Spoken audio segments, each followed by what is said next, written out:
آمد و شادی کنان رفتن گیرین، گشت قربانی را دیدین کجا خوردن گیرین، قند و الوا و میز و نقل مانن نزدتان، جملگی اکثر به دستمال خوب انداختن گیرین. وقت نوروز آمد و فصل قولنگاب شد،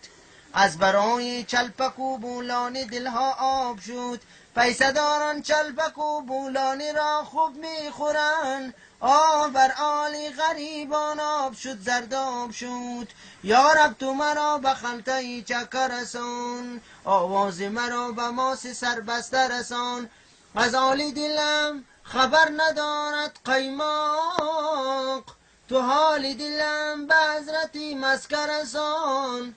در میان قعر دریا لعل میخواهد دلم، انگور و خربوزه و انار میخواهد دلم، انگور و خربوزه و انار اگر پیدا نشد، دختری پاکیزه هوشیار میخواهد دلم، دختری پاکیزه هوشیار اگر پیدا نشد، بیوی پرمیوی مردار میخواهد دلم.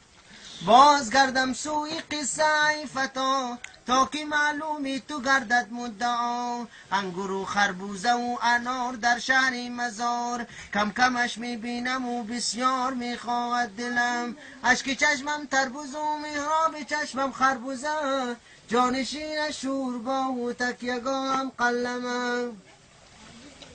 عید آمد تهنیت بادا تو را، بی نهایت شادمانی ها تو را، تا به پایان میرسد ایام عید، لحظه لحظه در نظر زیبا تو را، دیدنی یاران که هر جا می روی می شود دل خرمی دارا تو را، نقل و چای و کیک و سیمیان و نخود، سیر اشکم می کند هر جا تو را، با لباسی نولبی خندان خوش است، دیدنی کاکا و اماما تو را.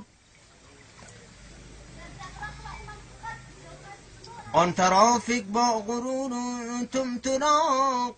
میزند سوی دریور اشبلاق،